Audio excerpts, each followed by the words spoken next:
morning. For today's class, we are going to discuss with the second case of single degree of freedom system.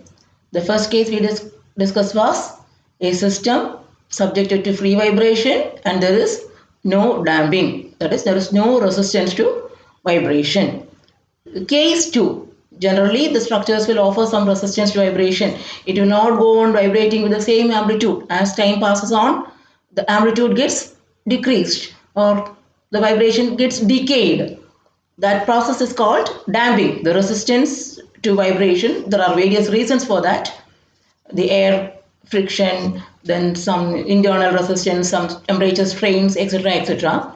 There is no proper way of modeling the damping, but for all analysis purposes, we assume the damping as viscous damping. Viscous damping means the damp as if a piston is moving inside a fluid medium. It will be offering some resistance. If a piston is moving inside a fluid medium, that is called viscous damping, and the damping force is proportional to the velocity of motion. So we are going to see a viscous damping model. So a structure with resistance to vibration or damping, we are going to see what is the equation of equilibrium, what is the displacement response. Okay, now coming to this. This shows the model for dynamic analysis. A mass M, single degree of freedom system. So it is put in rollers. It is allowed to move only in X direction. X represents the spring force or the resistance to displacement, resisting force, which is proportional to the displacement of the system. There's a piston inside a cylinder that is called a dashpot. The term used is dashpot. A spring dashpot model we call this. So this represents C. The letter C represents the damping in the system. Damping is, we call a damping coefficient or damping present in the system C. That is a measure of the resistance to displacement, and normally the unit is Newton per meter per second. So if you want to move it by 1 meter per second, what is the force required? The force required to produce a velocity of 1 meter per second in the system. That is the damping coefficient. Newton per meter per second, or normally it is written as Newton second per meter. That's the unit of damping present in the system, damping coefficient of the system.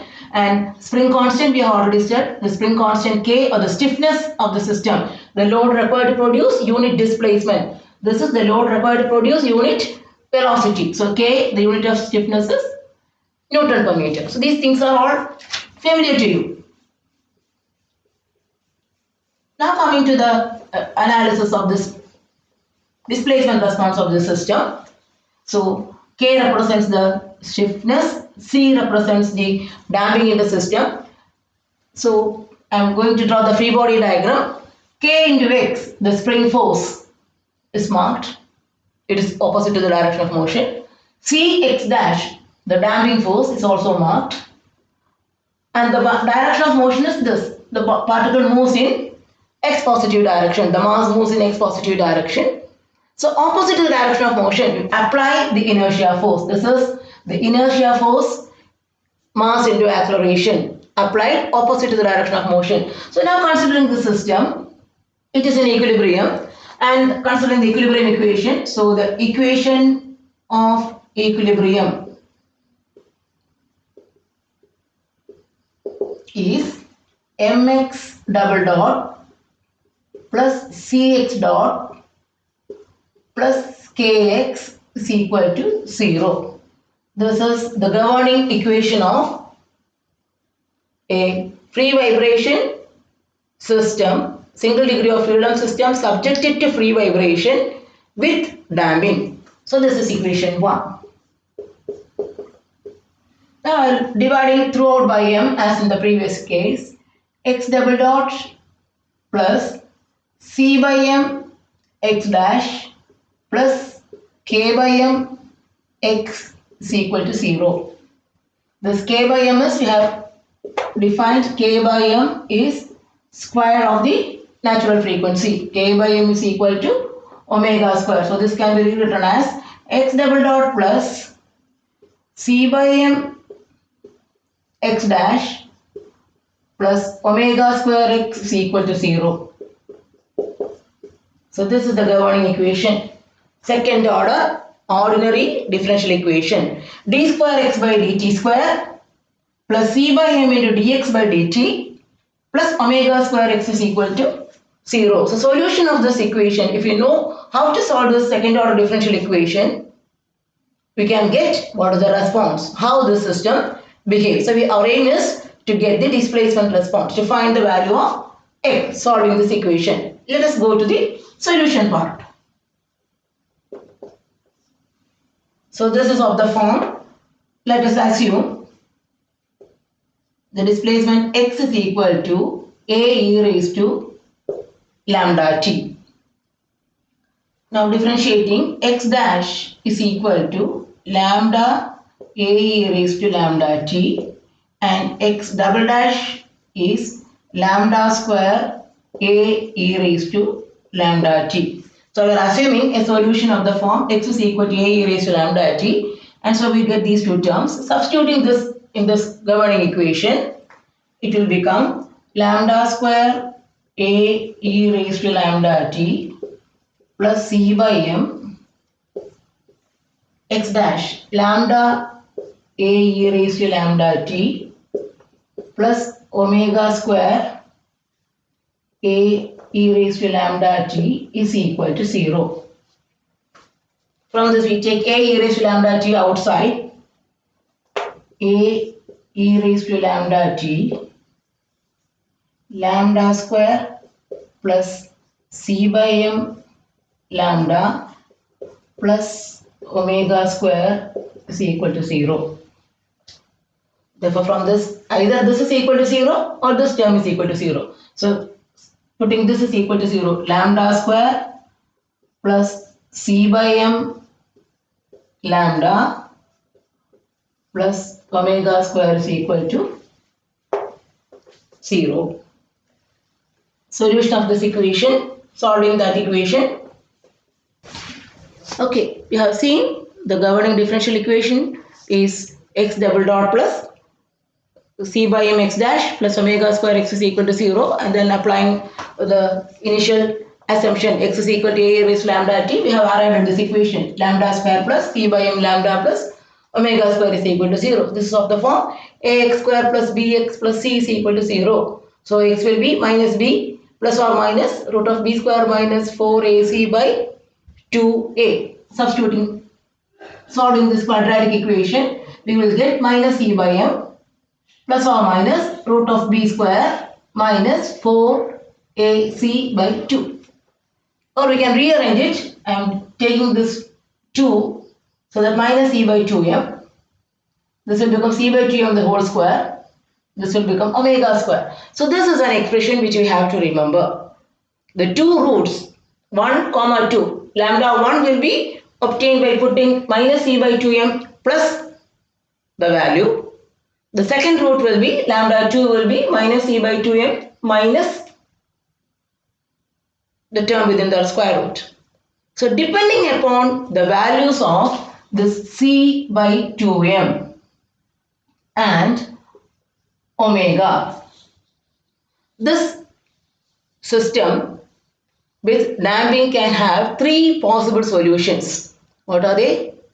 Suppose case 1, if c by m or c by 2m is equal to omega, what will happen? If c by 2m is equal to omega, then this term within this square root will become 0. So the two roots, first root as well as the second root will be the same. That will be equal to minus c by 2m. So if c by 2m is equal to omega, if that condition exists, what is this? C is the damping present in the system, m is the mass of the system, omega is the natural frequency of the system. So if the damping present in the system C is such that it is equal to 2 times mass of the system into natural frequency, the amount of damping is that particular value, then we call it as critical damping.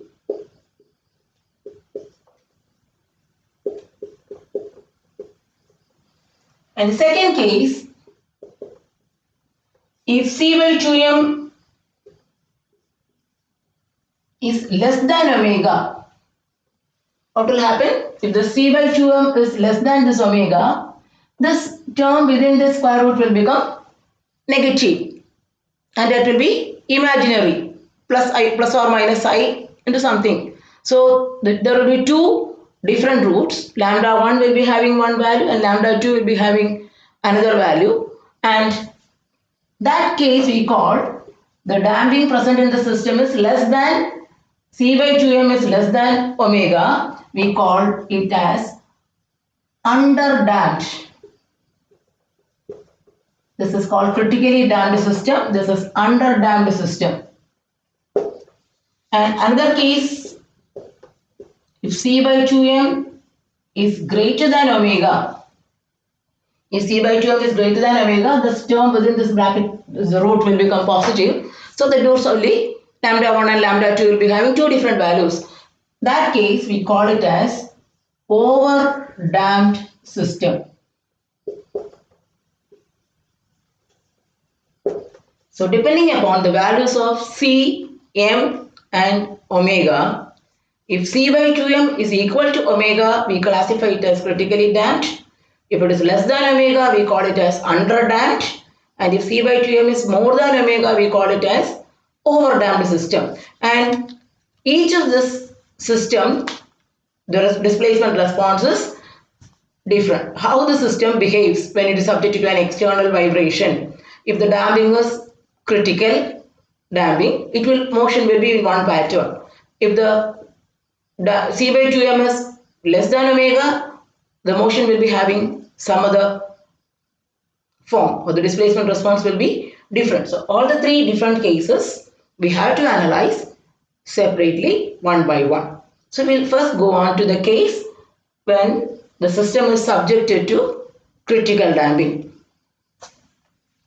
So let us consider the first case, a critically damped system, or critical damping means the c by 2m is equal to omega, so that the two roots will be same, lambda 1 as well as lambda 2 will be the same, each will be equal to minus c by 2m. It's nothing but c by 2m is omega, so c by 2m is equal to minus omega. A second order differential equation, if both the roots are same, what is the solution? The solution is of the form, solution will be x is equal to a1 plus a2t into e raised to lambda t. This you have studied in your mathematics class, solution of ordinary differential equations. If the two roots of the equations are same, the solution is of the form a1 plus a2t into e raised to lambda t. Let us see what is this. A1 plus a2t into e raised to minus omega t.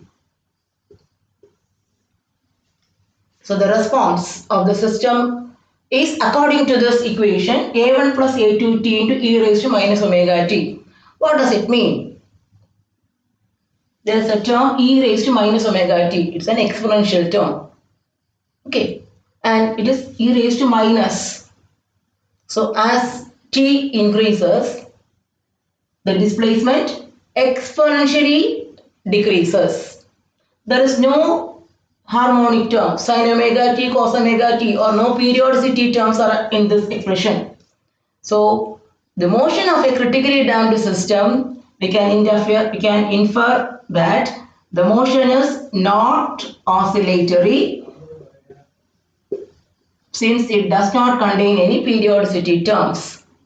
And this second one, we get it exponentially decreases. The displacement decreases exponentially. Okay, and if I try to represent in a picture or in a figure, the response is plotted like this.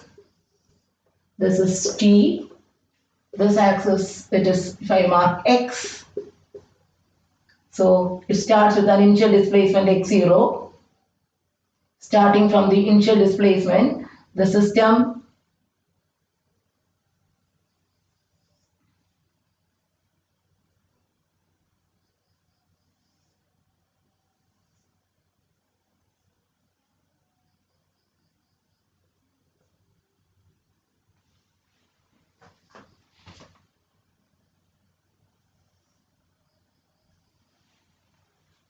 So the vibratory motion of the system will be like this. It starts from an initial displacement and exponentially decreases and suddenly it comes to the normal position. It exponentially decreases and comes to the normal position by about the time period of the system. If t is the time period of the system, time period means the time taken for one cycle. So it suddenly comes back to this normal position. So critically damped system means the system is subjected, it is having the minimum damping. The structure is having the minimum damping so that motion is not oscillatory. And it comes back to rest. It comes to rest asymptotically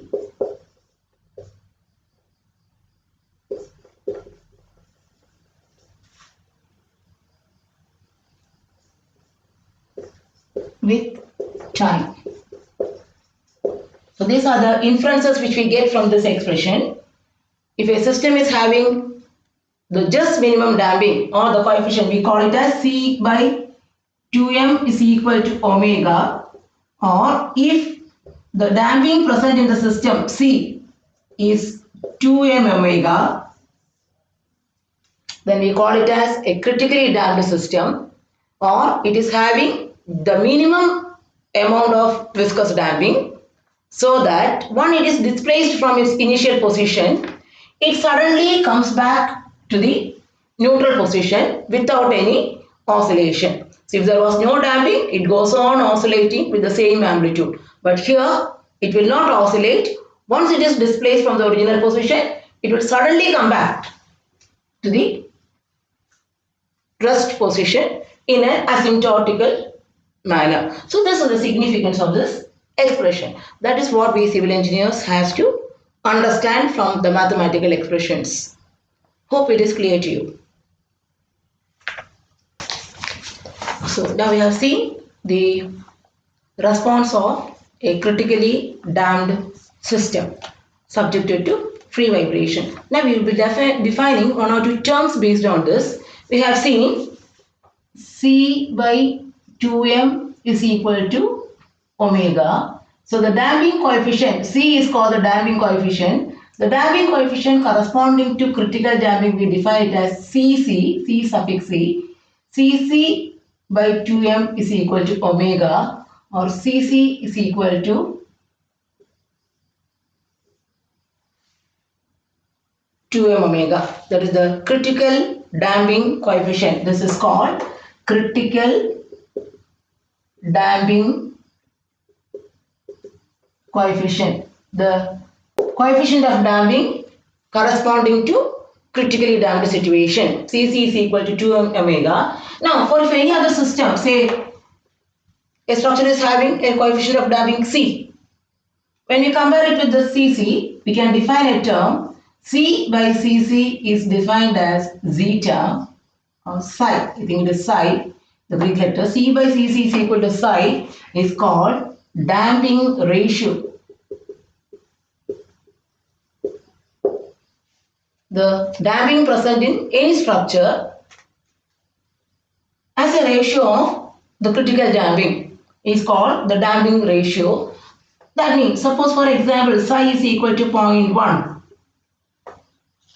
That means C by Cc is equal to 0.1, or the coefficient of damping in the system is 0.1 times Cc, or it is 10% of critical damping.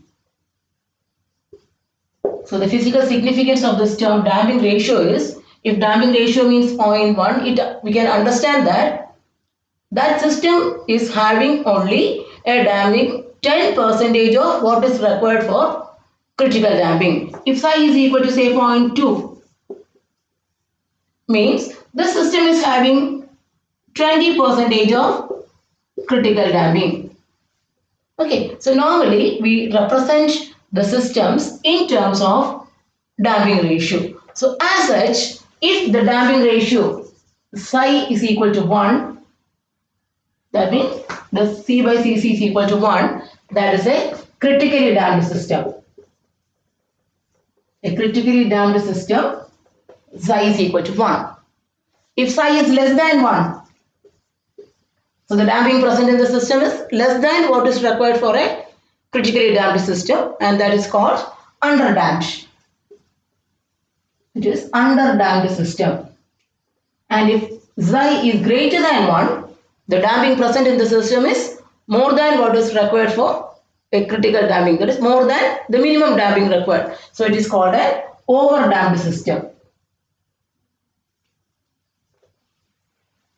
So based on this psi value, we can define a critically damped system, underdamped system, and overdamped system. So we have seen now a critically damped system, the displacement response. The displacement response of a critically damped system means it is having the minimum amount of damping present in the system such that once it is displaced, it will not become oscillatory motion. It will suddenly come back to its normal position or suddenly come back to rest asymptotically with time. Next case, we'll see what is an overdamped system and what is the displacement response of an overdamped system.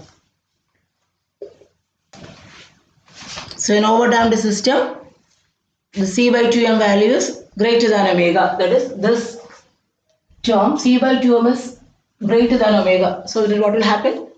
The root within the bracket, that will be a positive term. So the two roots will be minus C by 2m plus a value. The second root will be minus C by 2m minus another value. So there will be the two roots, lambda 1 and lambda 2 are different.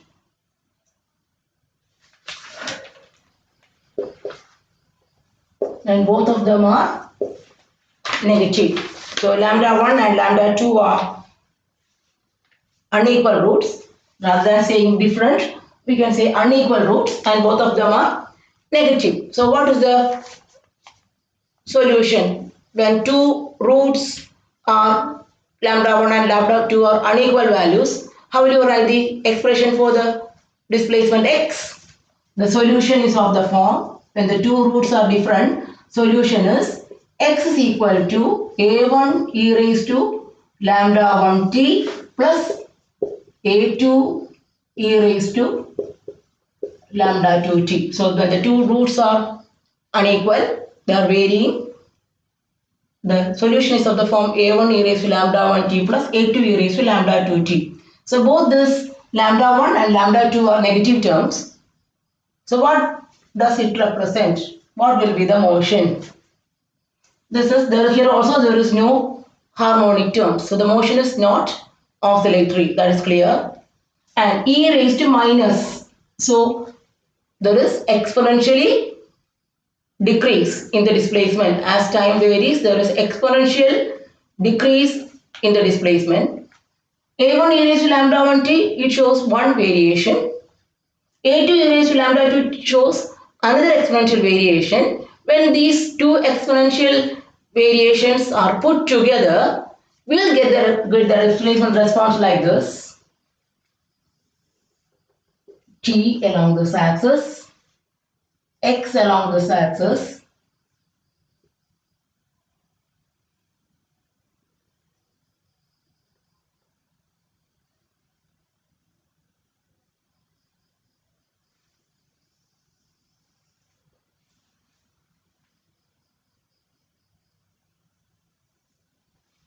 so the variation will be an exponential variation, but unless the critically damped, unlike the critically damped condition, here it will not come to rest as fast. It slowly returns to the position. It moves asymptotically with this x-axis and it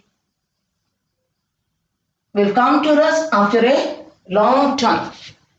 So this expression represents the motion of an overdamped system or the displacement response of an overdamped system It decreases asymptotically with time, and as time tends to infinity, it comes to rest.